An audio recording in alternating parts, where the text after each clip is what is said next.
تفاسیر کے مختلف تفاسیر کا پڑھنا، سیرت کا اس کے ساتھ ملا کر پڑھنا اور احادیث کو اس سے جوڑ کر پڑھنا میرے اور آپ کے لیے فائدہ مند ثابت ہوتا ہے۔ چوتھا اصول یہ ہے کہ قرآن کا اصل مقصد عمل ہے، نہ کہ محض زبانی تلاوت ہے، اس لیے اس کو ذہن نشین کر لینا چاہیے کہ صرف لفاظی کے ذریعے سے نہیں ہے بلکہ اس کے مختلف معنی مطالب اپنی زندگی میں نافذ کرنا یہ اہم ترین اس کا مقصد عظیم ہے۔ اسی لیے قرآن کے احکامات پر عملاً مطلب جو ہے کاربند ہونا ضروری قرار دیا گیا ہے۔ سورہ انفال آیت نمبر 2 میں اللہ رب العالمین یوں ارشاد فرماتا ہے، ترجمہ کچھ اس طرح ہے کہ مومن تو وہ ہیں کہ جب اللہ کا ذکر کیا جائے تو اس کے دل کانپ اٹھیں اور جب ان پر ان کی آیات تلاوت کی جائے تو ان کا ایمان بڑھ جائے۔ نبی کریم صلی اللہ علیہ وسلم نے اس بات کو یوں ارشاد فرمایا کہ قرآن تمہارے حق میں حجت ہوگا یا تمہارے خلاف۔ سامعین اکرام، صحابہ کرام اور محمد صلی اللہ علیہ وسلم کا انداز سے زندگی یہ تھا کہ وہ تلاوت میں روتے تھے، غش کھا کر گر جایا کرتے تھے اور اپنے اعمال کی اصلاح کرتے تھے اور اپنے نفس کا تزکیہ کرتے تھے۔ تبھی قرآنی تعلیمات معاشرے کے اندر رائج ہوئے اور پھر معاشرہ ایک اسلامی معاشرے کی شکل میں وجود میں آیا۔ آج اس مطلب جو ہے حصول کو ہم اپناتے نہیں ہیں بلکہ اسے زبانی حد تک اسے قول پر قرار دیتے ہوئے اسے زبانی ہی ادا کرتے رہتے ہیں۔ اس وجہ سے نہ دلوں میں اترتا ہے اور نہ معاشرے کے اندر وہ تغیر جو دیکھنے میں آنا چاہیے وہ آتا نہیں ہے۔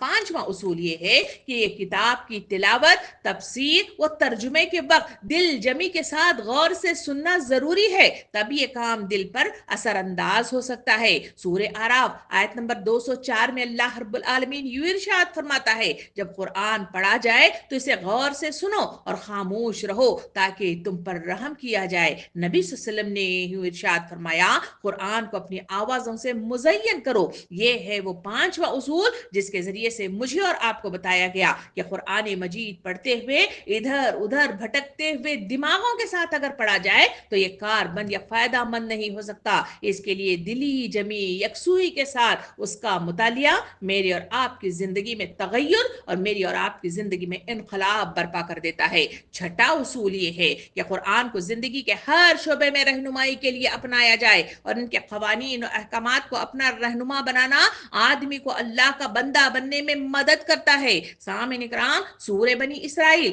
آیت نمبر 9 میں اللہ رب العالمین ارشاد فرماتا ہے، بے شک یہ قرآن اس راستے کی رہنمائی کرتا ہے جو سب سے زیادہ سیدھا ہے۔ نبی کریم صلی اللہ علیہ وسلم نے ارشاد فرمایا، میں تمہارے درمیان دو چیزوں کو چھوڑے جا رہا ہوں، جو ان کو اپنائے گا ہرگز گمراہ نہیں ہوگا، ایک ہے اللہ کی کتاب، دوسرا ہے میری سنت۔ یعنی چھٹا اصول ہمارے سامنے واضح طور پر رہنمائی دیا کہ وہ یہ ہے کہ قوانین و احکامات کو اپنا رہنما بنایا جائے۔ جو احکامات اللہ رب العالمین نے قرآن مجید کے ذریعے سے ہمارے لیے گائیڈ کی ہیں یا رہنمائی بخشی ہیں، ان کو صرف سرسری انداز میں مطالعے کی حد تک اسے محدود نہ کر دیا جائے بلکہ اس کو اپنی زندگیوں میں جاری کیا جائے، چاہے اس کے لیے دل پر جبر کرنا پڑے، نفس پر بند باندھنا پڑے یا معاشرے کی مختلف تکالیف سے ہم کمر بستہ مطلب جو ہے اس سے ٹکراؤ کا سامان پیدا کرے، یا پھر اس کے لیے اپنی جان، اپنا مال، اپنی سب کچھ قربان کرنا پڑے،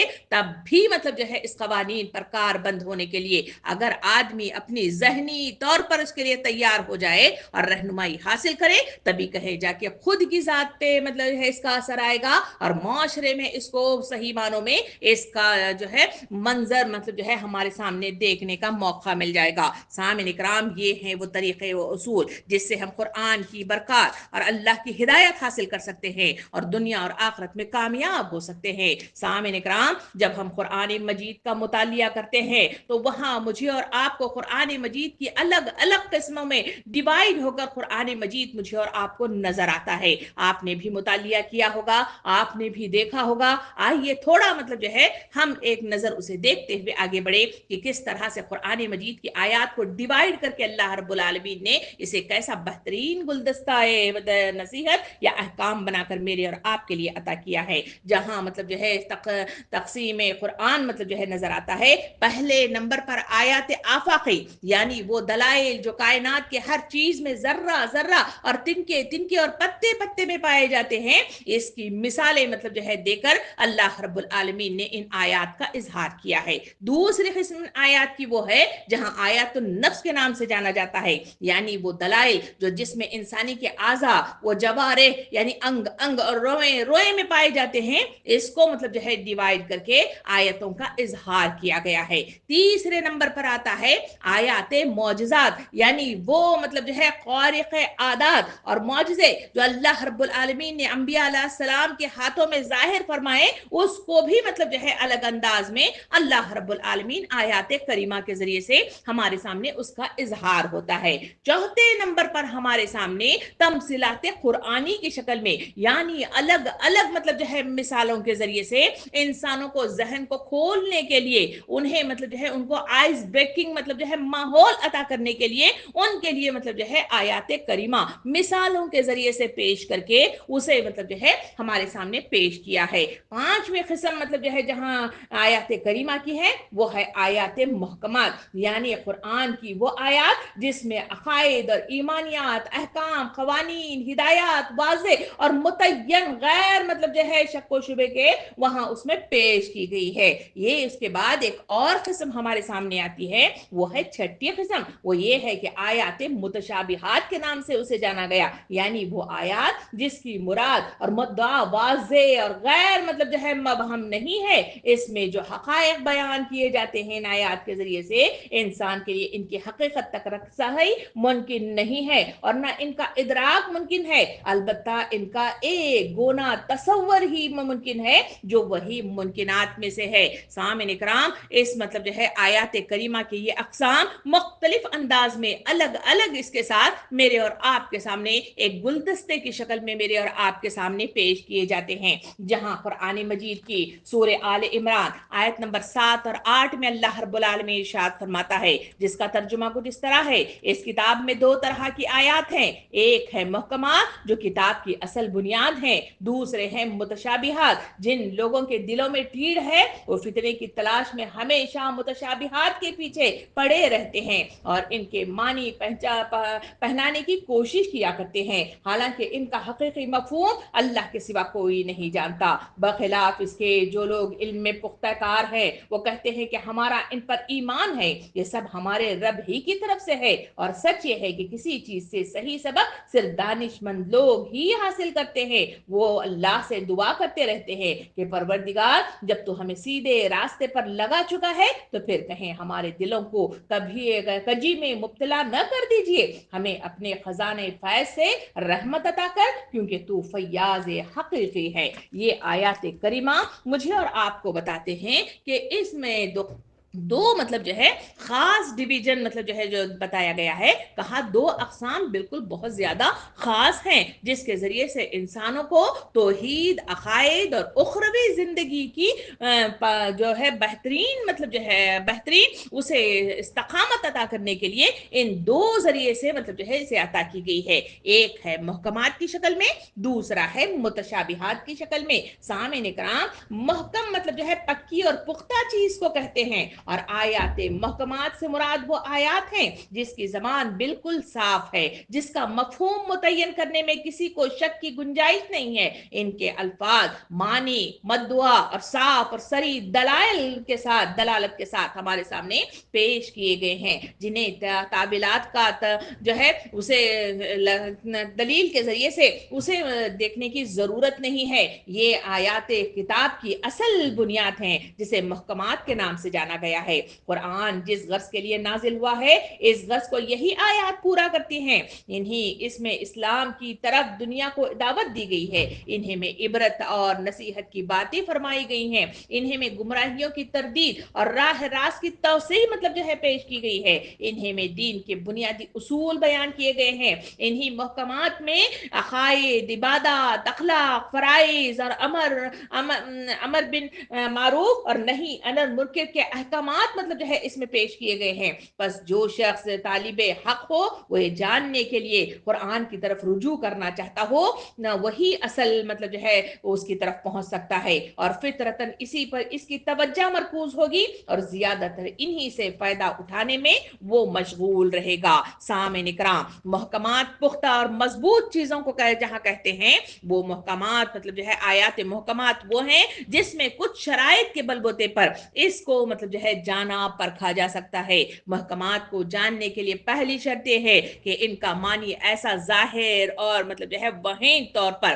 یعنی کھلے طور پر عربی قواعد جاننے والے بآسانی ان مطلب جو ہے محکمات آیات محکمات کو سمجھ سکتے ہیں. نمبر 2، وہ معنی متفقہ علیہ ہوتے ہیں، یعنی اس میں علماء کرام کا اختلاف نہیں ہوتا. تیسرا یہ ہے کہ عقل سے موقف یعنی اس سے بہت دور نہیں ہوتے بلکہ یہ جان سکتے ہیں. چوتھا یہ ہے کہ ان آیات کی مراد معلوم اور متعین ہوتی ہے. یہ وہ آیات قرآنی ہیں جس میں حلال حرام حدود فرائض کا بیان ہوا ہے اور وہ معمول مطلب جو ہے ایسے معمول بہا ہوتے ہیں یعنی ان پر عمل کرنا آسان مطلب جو ہے ہوتا ہے جس کا حکم اس قرآن مجید میں دیا گیا ہے. یہ احکام آیات محکمات حدود و فرائض اور زیدے سادے دو ٹوک انداز میں بیان کیے گئے ہیں، وہی سب آیات محکمات ہیں. محکمات کا حکم یہ ہے کہ ان کی تصدیق کرنا، اس پر عمل کرنا فرض جو مطلب جو ہے یا واجب ہے اس کو ہمارے سامنے کھول کر یہ آیات کریمہ رکھتے ہیں. قرآن مجید نے پہلے دو امور یعنی عقیدہ اور نظریہ تصورات اور افکار کے بارے میں اسلامی نظام حیات اور شریعت کے بارے میں قطعی طور پر انہی آیات کے نزول کے ذریعے سے انسانوں کے سامنے بات کو واضح کیا ہے، جس کا تصور بھی ممکن ہے اور جس کے مقاصد بھی بالکل واضح ہوتے ہیں. نماز، روزہ، زکوٰۃ اور حج وغیرہ کے جو قوانین ہیں وہ انہی آیات محکمات میں آتے ہیں، اور یہی وہ دو شعبے ہیں جو قرآن کا اصل موضوع ہیں. سامعین کرام، قرآن میں عقائد، توحید، رسالت، آخرت، احکام، نماز، روزہ، زکوٰۃ، حج، حلال و حرام، اخلاقی و معاشرتی اصول، قوانین، سچائی، انصاف، نیکی اور بدی کے جو قوانین، جو نصیحتیں جو بیان کی گئی ہیں وہ دراصل آیات محکمات ہیں، اور ان آیات کو ام الکتاب یعنی اصل اور بنیاد قرار دیا گیا ہے کیونکہ دین کی بنیاد انہی پر منحصر ہے. یہ تمام احکام ان کا مفہوم بالکل ایک کم علم رکھنے والے شخص کو بھی سمجھنے میں دقت یعنی پریشانی نہیں ہوتی. اس میں کسی تعویل یا شبے کی گنجائش نہیں ہوتی. ان آیات کے تعلق سے امین اصلاح صاحب یوں ارشاد فرماتے ہیں، یہ باتیں جس بنیادی حقیقت سے تعلق رکھنے والی ہوتی ہیں وہ بجائے خود واضح اور مطلب جو ہے بالکل کھلی ہوئی ہوتی ہے. عقل ان کے اتنے حصے کو سمجھ سکتی ہے جتنا سمجھنا ان کے لیے ضروری ہوتا ہے، البتہ چونکہ ان کا تعلق عالم الغیب سے ہوتا ہے اس وجہ سے قرآن ان کو تمثیل و تشبیہ کے ذریعے انداز میں پیش کرتا ہے تاکہ علم کے طالب مطلب جو ہے بقدر طاقت اس سے فائدہ اٹھائیں اور ان کی اصل صورت و حقیقت کو علم الہی کے حوالے کر دے. یہ ہے وہ محکمات جس کی مطلب جو ہے تفصیل اس طرح قرآن مجید کے اندر کھول کر بیان کی گئی ہے. جہاں دوسرا حصہ قرآن مجید کا خاص ہے وہ ہے متشابہات. متشابہات یعنی وہ آیات جن کے مفہوم میں اشتباہ یعنی شک کی گنجائش باقی رہتی ہے. یہ ظاہر ہے کہ انسان کے لیے زندگی کا کوئی راستہ تجویز نہیں کیا جا سکتا جب تک کہ کائنات کی حقیقت اور اس کا آغاز و انجام اور اس میں انسان کی حیثیت اور ایسے ہی دوسرے بنیادی امور کے متعلق کم از کم ضروری معلومات انسان کو نہ دی جائے. سامعین کرام، اور یہ بھی ظاہر ہے کہ جو چیز انسان کے حواس سے بالکل ماورا ہے، جو انسانی علم کی گرفت میں نہ کبھی آئی ہے نہ آ سکتی ہے، جس کو اس نے کبھی نہیں دیکھا، نہ چھوا ہے، نہ چکا ہے، نہ ان کے لیے انسانی زبان میں نہ ایسا الفاظ مل سکتے ہیں جو انہی کے لیے واضح کیے گئے ہیں. سامعین کرام، متشابہات سے مراد وہ آیات ہے جس میں یہ زبان استعمال ہوتی ہے لیکن اس زبان کا زیادہ سے زیادہ فائدہ بس اتنا ہی ہو سکتا ہے کہ آدمی کو حقیقت کے قریب تک پہنچا دیا جائے یا اس کا ایک دھندلا سا تصور پیدا کر دیا جائے. ایسی آیات مفہوم کو متعین کرنے کی جتنی زیادہ کوشش کی جائے گی اتنے ہی زیادہ جو ہے شک و شبہات میں مبتلا ہونے کے امکانات بڑھ جاتے ہیں، حتیٰ کہ انسان حقیقت سے قریب تر ہونے کی بجائے اور زیادہ دور ہو جاتا ہے ان